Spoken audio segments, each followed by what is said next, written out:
Usually I'm able to package episodes a little bit more cohesively, but the conversation in this episode was so delightfully ranging. What started as a conversation about anonymity and communities and how to leverage it as an asset and where the challenges might show up, all the way to the end where Amanda is sharing the essential ingredients to creating a high-ticket community. So I hope you enjoy this episode. It was such a delight to facilitate this conversation and pick the brain of someone who is truly brilliant and seen it all in the community spaces. Enjoy. Welcome to Dear Bree, an advice column for community conundrums, fiascos, and drama. This season of Dear Bree is sponsored by our friends over at Heartbeat.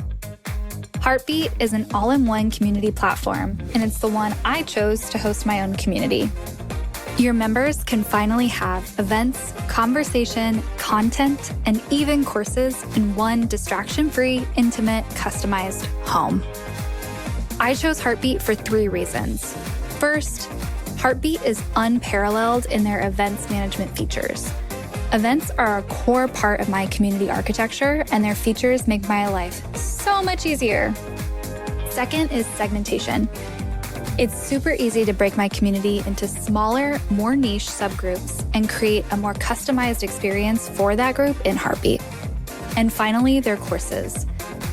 Being able to host my educational materials and learning journey in a community-first platform makes my community that much more valuable and retention that much stickier. I'm an affiliate with Heartbeat, which means when you sign up through my link in the show notes, I get paid a small amount at no extra charge to you. Thank you for supporting my work in that way. And finally, I usually record this podcast from Hawaii Island, so a special thank you to the Kanaka Maoli people on whose land I currently reside. Our guest today is Amanda Northcutt. She's a 6-time executive with over 20 years of experience in building and optimizing recurring revenue businesses. We love the sound of that. She left her Silicon Valley executive role a few years ago and co-founded Level Up Creators, where Amanda and her team of experts help individual creators and subject matter experts build sustainable businesses with predictable income. Between the Level Up Creators podcast, her weekly newsletter, Level Up Creator School, and her flagship program, the MRR Accelerator, Amanda and her team have made a habit of building businesses into multi-5-figure MRR machines. Oof! So excited to bring your brilliance onto this episode. Amanda, thank you so much for joining me. Thank you for having me, Bree. I am really excited to be here. And before I go any further, tell me the community that you managed, that you built up. Yeah, I was a second employee at TexAgs.com, which is like Texas A&M University. It's the largest university in the United States at this point. And it's the largest, TexAgs is the largest collegiate media property in the world. And so I got to be on the very front end of that by accident, like how most careers go, very nonlinear, winding road. You never know what's around the bend kind of career. That's where I started. That's so good. Especially the community careers. That's always you fall into it by some size, shape, or color that was unpredicted. Yeah. That's amazing. Well, I'm so excited to have you on the episode. Are you ready for the letter that I have prepared for you? Let's do it. Dear Bree, I'm debating whether to introduce a way for members to post anonymously in my community. On the one hand, I know anonymity can create space for vulnerability and truth-telling. On the other hand, I was in a community once where they opened up anonymous posts, and it spiraled fast. People weaponized it, and the trust broke down overnight. So now I'm hesitant. How do you know if your community can handle anonymous posts? Is there a way to build it in without it becoming a dumpster fire? Signed, Anxiously Anonymous About Anonymity. Can you relate to this letter? Is this something that you've dealt with in communities and programs in the past? Oh, yes. Oh, yes. Say more. Oh, man. Okay, well, we'll start with TexAgs. So that is still an anonymous discussion forum by and large. And some of that is a flaming, big, fat dumpster fire. And some of it, in the subject matter of that community is very light, right? These are collegiate sports. They don't take it lightly. Okay, to be clear, but on the whole, with some perspective, the subject matter is quite light. There's a lot of ridiculous fan banter, as you might expect, as predominantly male. And so that's the vibe, that's the culture. And there are certainly rules and there are tons and tons of moderators, but the subject matter, very light, doesn't really matter who you are. You're going to get banned if you're being a jackass or breaking the rules or anything like that. But that's the culture. And so that totally makes sense. And as you were reading that letter, this story popped into my head. I don't know why this is burned into my brain of all the things that happened, silly, ridiculous things that happened at TexAgs. But I remember one of the owners of the website, Brandon Jones, he had an anonymous username and people didn't really know who he was back in the day. Now they do for sure. He's one of the site celebrities as community goes.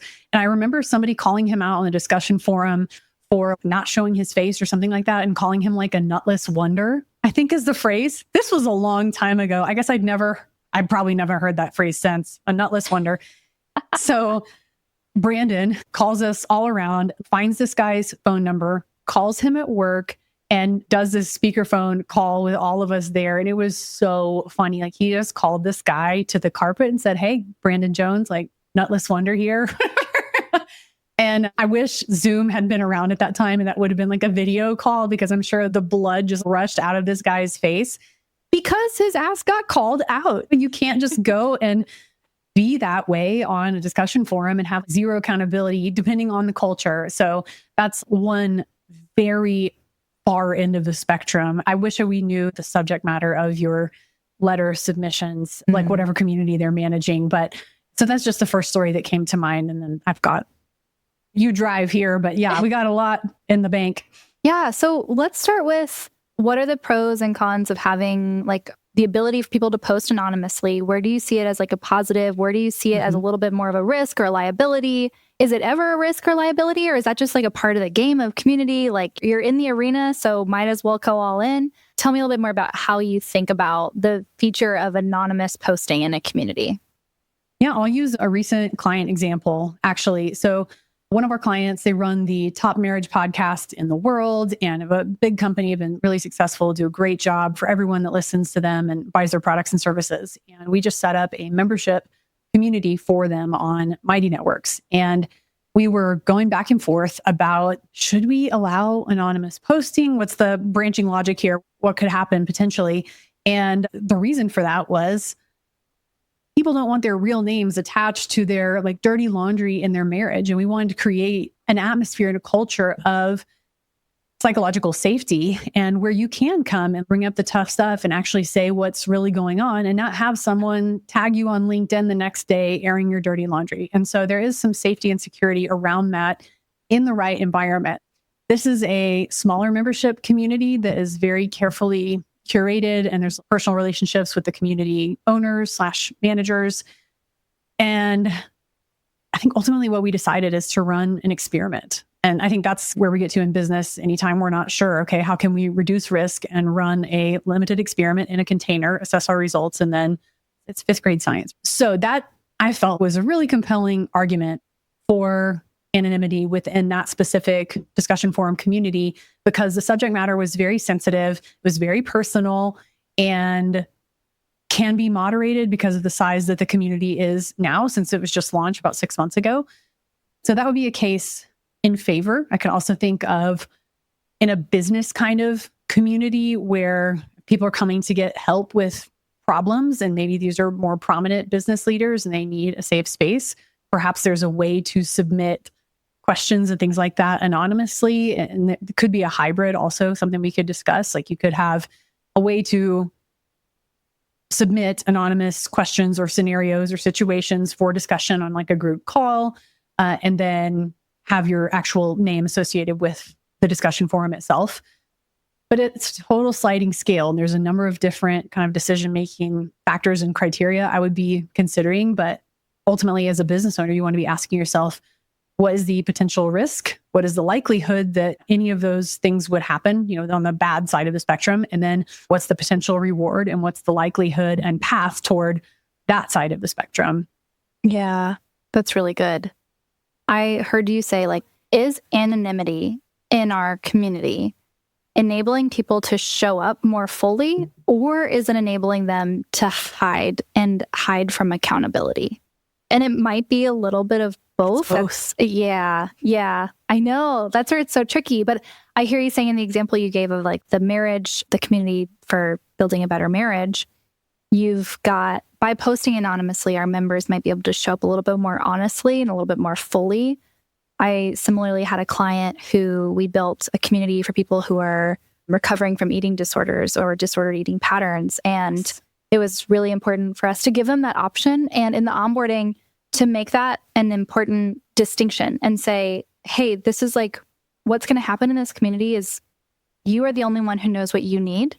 And at this moment, when you're joining the community, we're going to ask you to decide like what's going to serve you better. Is it to show up like with your real name so that you can practice owning your own stuff like fully, even in this space?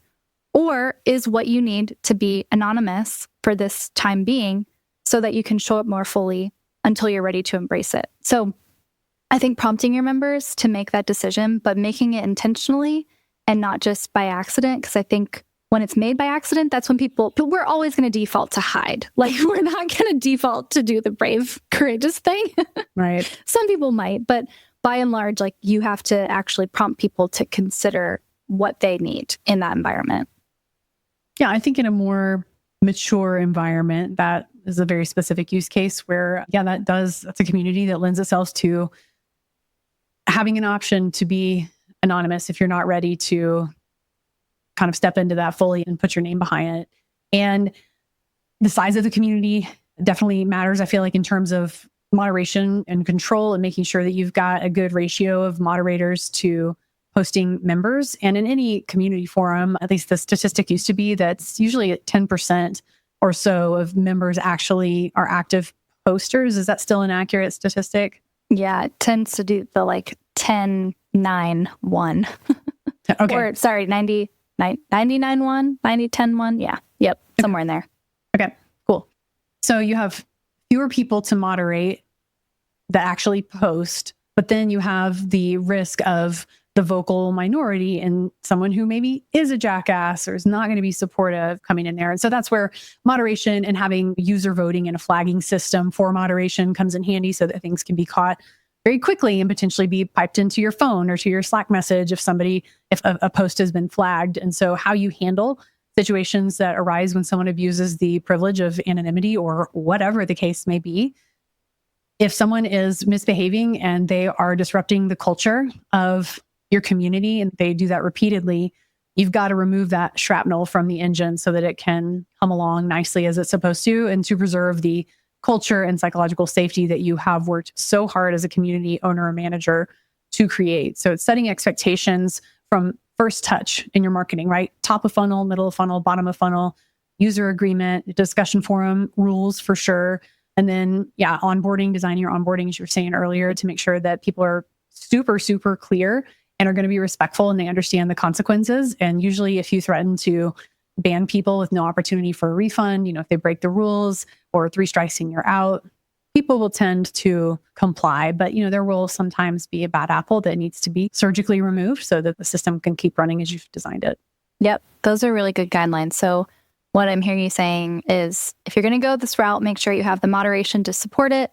Make sure you've got the community guidelines in place. Your onboarding is tight so that people are postured well when they come into this community, and have a system in place for when the line is crossed. How do we handle and navigate this as a team? And this is actually, I just had this discussion with Lindsay about, do we remove negative posts? Do we not remove negative posts in a community? So I love like your 2 cents on that. And maybe once it's like an anonymous post, like the negativity, maybe that's like a different situation than just somebody posting like negative feedback in the community about their experience. Do you always remove those? Do you never remove them? What's the line? Obviously, there's going to be, like, in an ideal world, a very clear boundary in your community guidelines. But once we enter into that fuzzy place of not quite positive, but maybe they're trying to make the community better, what do you do? Yeah, that gray area can be difficult. So if they are following the rules and they're posting what they believe to be constructive criticism, if You want to foster an open culture with communication being a two-way street. If they did not personally attack you, any other member or your staff member, certainly not like libel or slander or anything super nasty or inappropriate. If it's nasty or inappropriate, remove it and potentially remove the person. If it's reasonable, that like very occasional Google review on a restaurant that is actually written by a reasonable person with more than 2 brain cells, and the owner will go on and actually like address them as another adult, as a peer, and apologize and try and make the situation right. So I'm thinking back to super old book, How to Win Friends and Influence People. And so you can agree and disarm very skillfully. And again, if they're nasty and they've crossed a line, remove it for sure. And if people bring up like, hey, what happened to that post? You can just address it and say, hey, here's the vibe of the post. Here's the reason that I removed it. I'm addressing this one-on-one with this person. We take feedback seriously. And the way to do that in a public forum is in an altruistic, assume the best kind of a way, and assume that everyone has good intentions here. We're all trying to row in the same direction toward the same goals. We are in the same curated community after all. And some feedback is okay for the discussion forum and for the group, and some of it as a professional courtesy and to create a more conducive, less defensive environment. If you have a problem, please send me a DM or an email. And we have structures and systems in place for this. I value what you have to say. We're committed to making the community the best that it can be. And there's a right way and there's a wrong way to go about that. I think every community needs like their own onboarding module on how to provide feedback to each other in a community. It's something that I think is so, and I think this, I actually have a lot of fun with this with my clients because I always try to come up with some type of creative spin on feedback, whether it's like a little emoji shorthand on this is the type of feedback that I'm looking for, all the way to like, you know, more, sometimes I have communities with just like a lot of masculine energy. And I don't mean like a lot of males, but it's like they're here to spar and make each other better, and like coming up with our own unique framework for like how we do that, how we spar fairly. I think so many communities are missing that. And it helps us in these situations when you've proactively addressed how we share feedback, both with our community team, but also with each other. You have a foundation and a common language upon which you can have the conversation. I love that idea. That is a great idea. And that makes me think about in a business, I'm a big fan of having values, like defined core values, and then being clear with your team about how those values should be lived out. If we're in like super B2B SaaS jargony world, this is like operationalizing your values. And so it's showing examples of here's the value, here's examples of what's good, and yes, full on, full steam, do these things. Here's what's okay. Here's what's not okay specifically.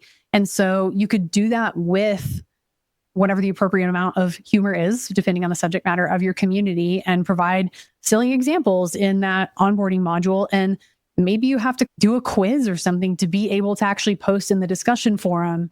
I'm also a big fan of badges in a community that clearly demonstrate authority in some way or level of respect, and therefore credence that a specific person's post should be given versus one who maybe has a little bit less credibility in the community. And that's a very community-driven engagement chess move that I feel like works really well. You got to be stingy with your badges, maybe just have 3 or something like that in your community. But as funny as that is, there's something psychological to badging in communities that's very interesting, creates a lot of FOMO. Super weird. Yeah, the whole game layer. Let's go down that rabbit trail. I think that'd be a fun one. So tell me a little bit more about your thoughts on gamification within communities. Is it something that you are like usually enact? Or is it something that you normally incorporate into the communities that you build? Or does it depend on the community? And where do you see gamification being really powerful? And where do you see it like not being as important? That was like 6 questions, but yeah. I think she can handle it, folks. I'm sure I will not remember all of those. But in general, I'm a fan of gamification because of the psychology and the research that backs that up. But it totally depends on what the intent of your community is. Why do people join your community? And we use gamification in all manner of applications in B2B and B2C and just in our everyday lives and habit tracking apps and all kinds of things like that, in order to drive a specific behavior. So you want to encourage specific behaviors and discourage behaviors that you don't want, and you're providing some sort of reward, whatever that may be, if it's a badge or a star or participation trophy or ribbon. Just kidding. But it's what's the point? Why do people join? What are the value outcomes and transformation that the people who join your specific community are seeking to achieve? And is there a gamification play to be made that will drive specific behaviors that you want your members or community members to do? And then it will discourage bad behavior. So if it helps you keep people on pace toward the specific goal, which tracks with the reason that they join your community, that can be a really powerful lever. That can also be seen as really like icky or kitschy or cheesy, depending on subject matter of your community and therefore the individuals who are joining it. So that's another, it depends, but I think it's a worthwhile pursuit. But in anything, if you're not sure about, again, in business, run an experiment. So you could say, we're rolling out this trial program, or we're testing a beta program or something like that. And here's what we're going to do. And we're going to take your feedback seriously before we consider rolling this out. I think business owners in general don't think about working in iterations, but are like, okay, we make a decision. And so how are we going to go all in and get this thing done? Whereas there's usually a way that you can reduce risk significantly, bite off one piece of the elephant at a time, if you will, design an experiment in a container, get feedback, quantitative and qualitative. So you can track action and inaction based on click-throughs, participation, any responses, whatever it is, and also inaction. If people did not participate in your experiment, then probably not for your community, the gamification piece, or anything else. But that's how I would approach it. And it really depends how you present things to your community members as well. So if you present something as a trial or an experiment or a test or a beta program, we think about that very differently in our brains than we're doing this thing. And also it's a community. You want to work with people. You want to build with people, not for them. Say, look what I made. Here it is. We're changing this thing. So people who are part of a community typically have buy-in. They have affinity for you and one another. There's some relationship to be had there. So working iteratively in that way reduces your risk as a business owner, but then also provides all sorts of interesting psychological benefits to your community. This podcast is sponsored by Ember Consulting, where I'm the founder and head community creator. At Ember, we help people who are familiar with running their business on content, coaching, or consulting become community powered. As you hear in this podcast, creating a community is really tough and managing it can be even harder. So don't do it alone. Whether you're looking to launch a new community or pivot your strategy, our one-on-one consulting helps you skip the learning curve and do it right the first time. And when you're ready to belong to a space just for community creators learning, testing, and growing their communities together, check out the Ember community. Now, back to the episode.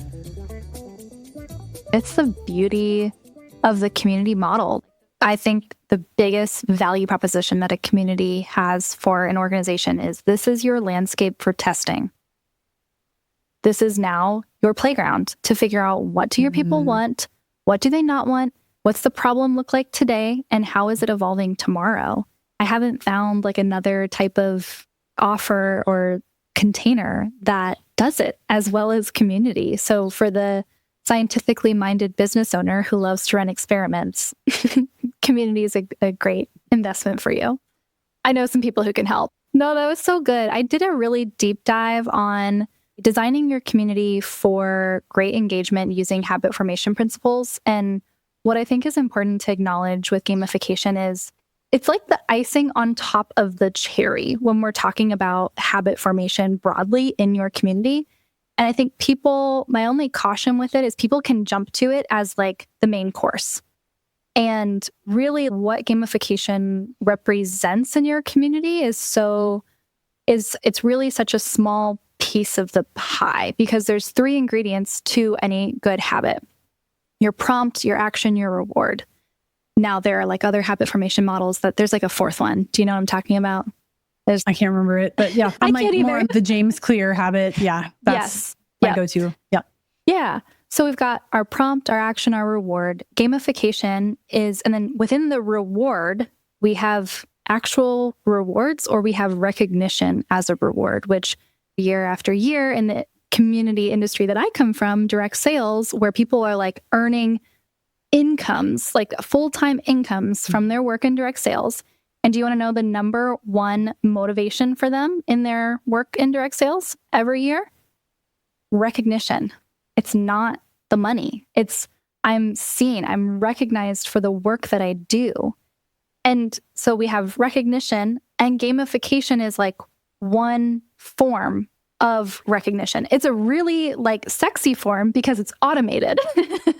And we love that because we don't have to track it. We don't have to. So insofar as your gamification mechanics are incentivizing people to take the actions that you want to see in your community, awesome.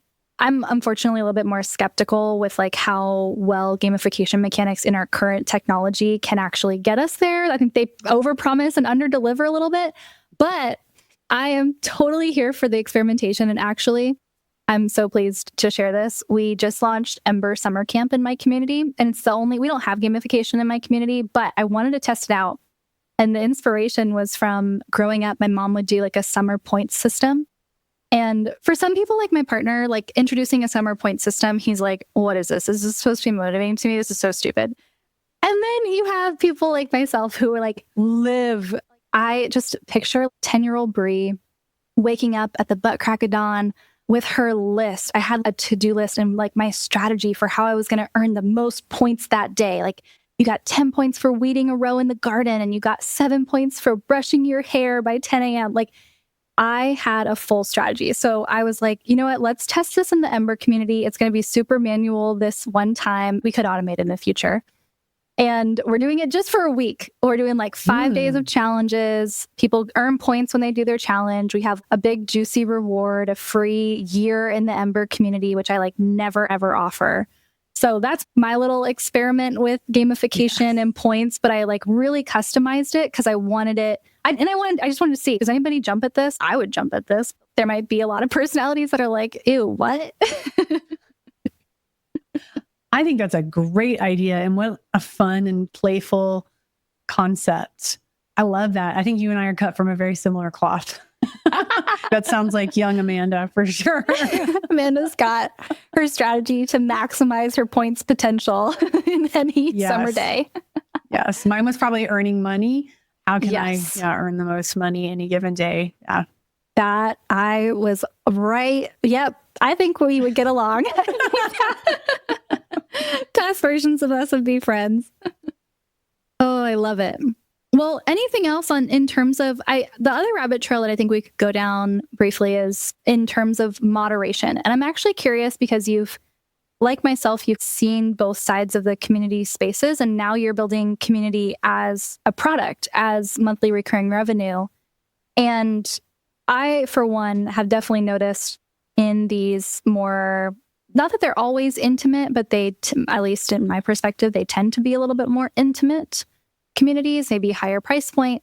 The moderation needs and mechanics are so different compared to like these massive forums. So I'm just curious from your own experience if you can riff with me on like the difference between the moderation needs and what you think contributes to that. Obviously volume, but I'd just love to hear your thoughts on moderation in both differing types of communities. Yeah. And just to be clear, so everybody's clear on what my point of view is, I am high ticket, high touch, low volume primarily. And so there are few exceptions to that rule in our client work and the services that we deliver at Level Up Creators. And so I feel like there is inherent value in that, and that you're able to provide more value to your customers in the higher touch environment. And in a high touch, high ticket environment, you're pricing a lot of kind of tire kicker folks out, and those who are going to come in and be less than kind. So it's maybe $15 a month and they're doing it for shits and giggles, and they think that's super funny to go in and screw with people and ruin other people's day. That's one thing. And it's an entirely different thing to pay $200, $300, $400, $500, $600, $700, $800, $900, $1,000 a month for something that feels much more like a mastermind group or similar, or a group of high level peers that has been carefully curated. So you can price your way right out of moderation problems. So I'm a really big fan of that. Otherwise, yeah, there's a few variables that you should be thinking about as a community owner when you're thinking about how moderation should work and function. I think we've touched most, if not all of them today, but it's like, what's the goal or intent? Why are people joining your community? Are you incentivizing behavior to that end specifically? For the 10% of your community members who do post, have they reviewed your rules? Have you operationalized your rules and values by saying what's okay and what's not okay and providing examples of that on an ongoing basis, making an example of people on occasion when the need arises, and having a ratio of, again, the number of people who post, the number of moderators, and having some sort of system where people can upvote or downvote. And then you get an alert when it's like lead scoring almost in marketing automation, like 3 downvotes gets pinged to Bree's phone and she's got to go in and take a look at the post really quickly.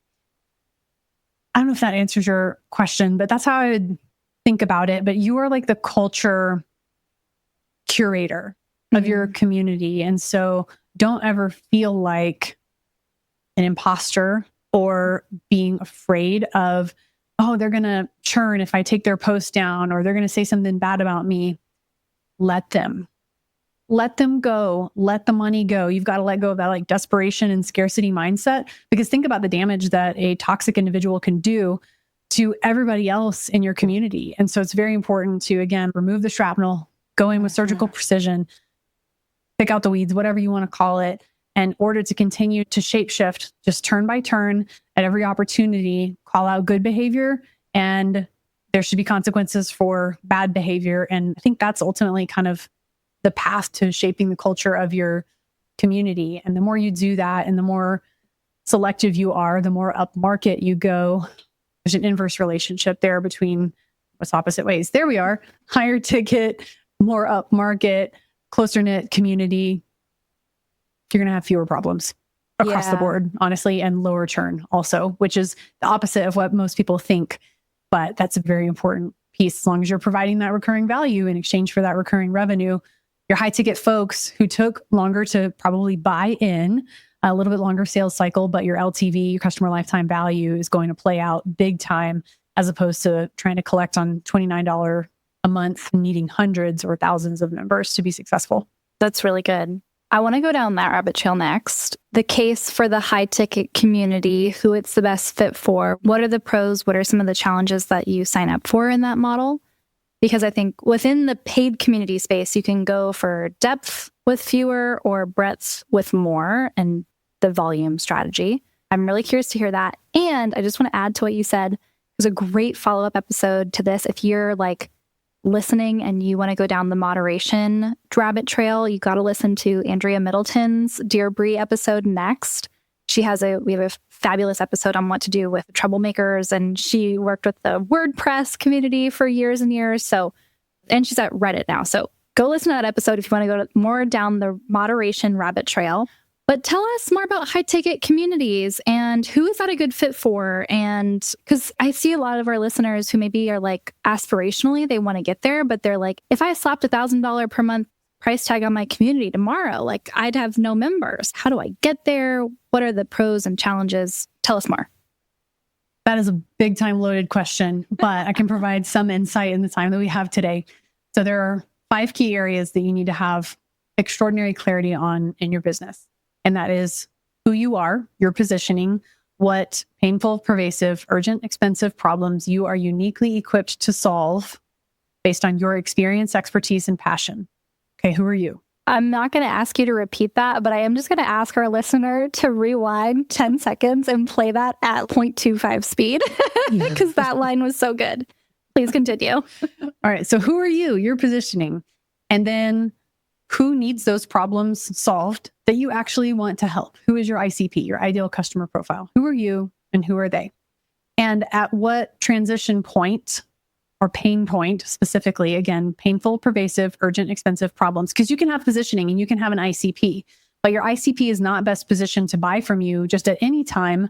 There's usually a specific moment, circumstance in their life, in their job, in their relationship, in their finances, where they need a painkiller. The knife is in, somebody has turned it, they're going to bleed out if they don't get the help that they need. So that's the best time for you to intersect and meet them, because that's when you have the opportunity to provide the highest value outcomes and transformation. So who are you? Who are they? What's your methodology? What's your secret sauce? How do you get them from that pain bleeding out space to solution land, to value outcomes and transformation that are highly desirable? And by value outcomes and transformation, like quantitative outcomes, qualitative outcomes, and psychological outcomes specifically. We do a whole episode just on those things, so we won't get into that any further. But you need to have, again, firm positioning. You need to be a magnet for the right people, that side of the magnet that attracts really strongly. And you need to be as equally opposite repulsive to those who are not your ICP. So I'm big on going narrow and deep with one subset. So who are you? Who are they? What's your special sauce? Your methodology takes them from problem to solution. And then step 4 is, what is your product ladder? Basically, what's the wrapper you put on your methodology? So maybe a community is your entire business model. That's totally fine. Maybe that's just part of your productized service offerings. Okay. And then number 5 is your go-to-market strategy. How do you get clients? So once you have clarity on those things, and the more narrow and deep you're willing to go, and the more repulsive or polarizing you're willing to be with people who are the wrong fit, and if your ICP has a lot of discretionary income, and or if there is a B2B case for your community, is there a learning and development or professional development budget that's available for this? Or is it more of a mastermind community? Or is it some sort of professional coaching, certification, continuing education? I am always looking for the B2B application of anyone's skill set, because B2C sales is tough. You're like fighting for a very limited pool of discretionary income, and individuals are so impacted, or at least psychologically, by macroeconomic factors. And it's hard. It's just really hard to build a business, a B2C business, unless you've got a really high converting funnel, tons of followers, or huge ad budget, something like that.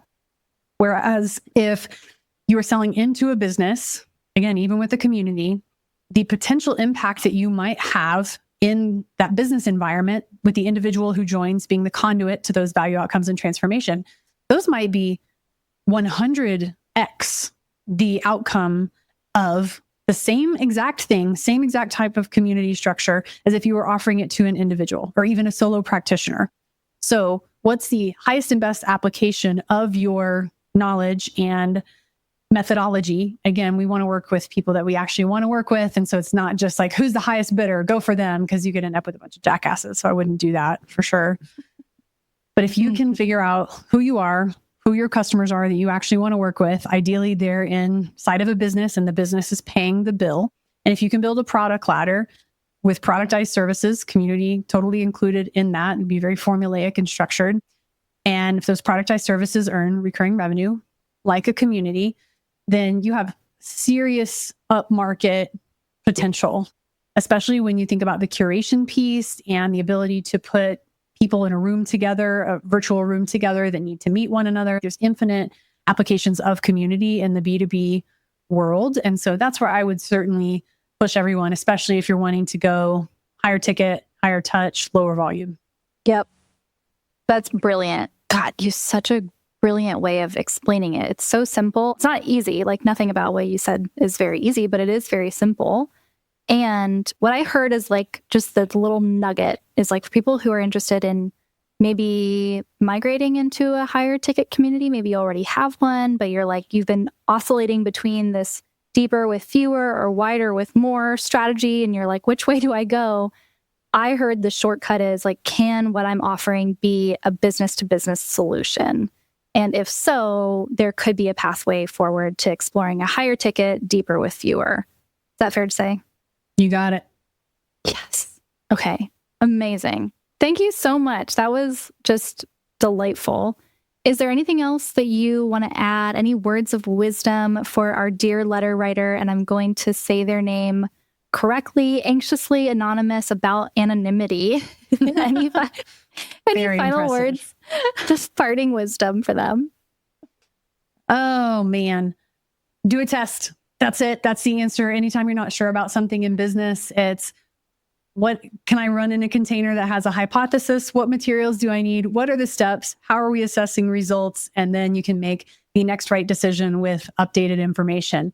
And anything in business, any decision, Your job as the founder and CEO is to reduce risk at every possible turn. And so how do you eat the elephant? One bite at a time. What is the smallest possible experiment that you can run that will give you outsized data from which to make the next right decision? Work in low risk iterations, and your likelihood of success will increase exponentially. I love it. That's such a good word. It's the science and the art and the dance of community building all in one. Amanda, thank you so much for joining us, for the brilliant work that you do. I love y'all. Amanda's LinkedIn is popping off, so make sure you go get the frameworks and tips that she shares there because they're so good. And thank you for doing this work and sharing your brilliance with our audience. Well, you too. Thank you so much for having me. This is really fun. Thank you, Brie. Thank you so much for sharing some space with me on this episode. Please like and review wherever you find your podcasts. To submit your own community conundrum, fiasco, or other drama, go to the link in the show notes. Aloha and catch you next time.